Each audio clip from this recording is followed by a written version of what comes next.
Salam untuk jiwa yang haus akan Tuhan. Tema kita, 3 hal penting berhenti Kristen modal kuota. Saudaraku terkasih, stop jadi Kristen modal kuota.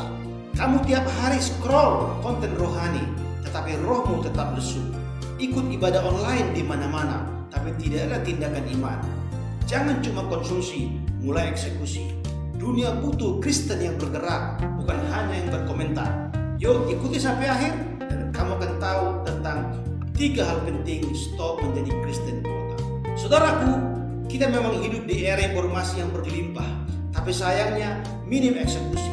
Tantangan kita hari ini bukan hanya tentang seberapa banyak yang kita tahu, tapi seberapa banyak yang kita lakukan. Di tengah semua kecanggihan teknologi dan kemudahan akses, kita perlu berhenti sejenak dan bertanya pada diri kita sendiri. Sudahkah saya menjadi pelaku firman? Atau hanya sekedar menjadi penonton?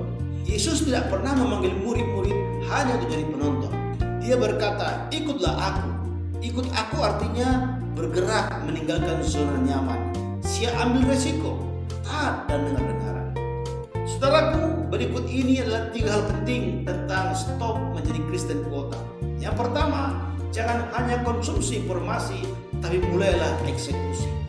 Kita memang hidup di dunia yang dipenuhi dengan informasi, berbagai konten rohani, khotbah dan renungan bisa kita akses dengan mudah. Tetapi apakah itu cukup? Apakah hidup kita semakin serupa dengan Kristus?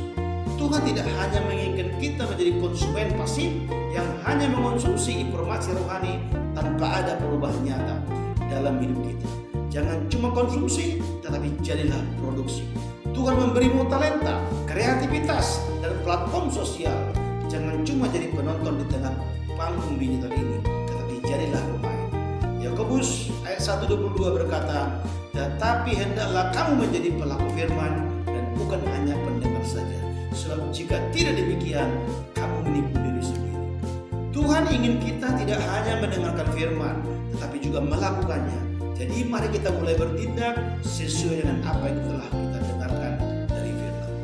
Yang kedua, wujudkan kasih dengan tindakan nyata.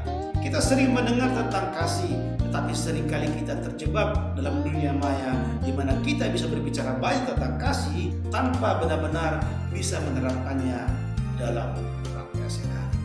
Kasih bukan tentang kata-kata, tapi tentang tindakan nyata.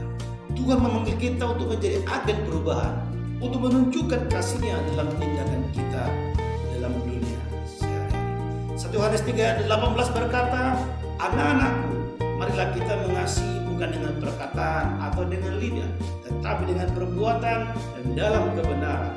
Kasih sejati datang dari tindakan. Jika kita tahu seseorang membutuhkan pertolongan, jangan hanya berdoa untuk mereka. Bertindaklah dengan memberi pertolongan nyata. Setiap hari adalah kesempatan bagi kita untuk menunjukkan kasih Allah kepada dunia ini melalui perbuatan nyata kita. Yang ketiga, jangan takut menghadapi tantangan. Di dunia yang terus berubah ini, kita sering merasa takut untuk mengambil langkah-langkah besar. Namun Tuhan memanggil kita untuk berani melangkah, bahkan ketika tantangan itu besar dan dunia tampak penuh dengan ketidakpastian. Kita tidak boleh hidup dalam rasa takut atau keterbatasan. Filipi 4 ayat 13 berkata, segala perkara dapat kutanggung di dalam Dia yang beri kekuatan kepada. Keberanian kita tidak datang dari diri kita sendiri, tetapi dari Tuhan yang memberi kita kekuatan. Jangan biarkan ketakutan atau ragu menghalangi langkah kita untuk mengerjakan panggilan hidup yang telah Tuhan berikan. Hadapi tantangan dengan iman dan keyakinan bahwa Tuhan pasti menyertai kita. Dan akhirnya saudaraku, kita dipanggil untuk lebih daripada sekedar mendengarkan firman Tuhan. Kita dipanggil untuk melaksanakannya dalam kehidupan sehari-hari. Jangan hanya menjadi konsumen informasi rohani, tapi mari menjadi pelaku firman yang sejati.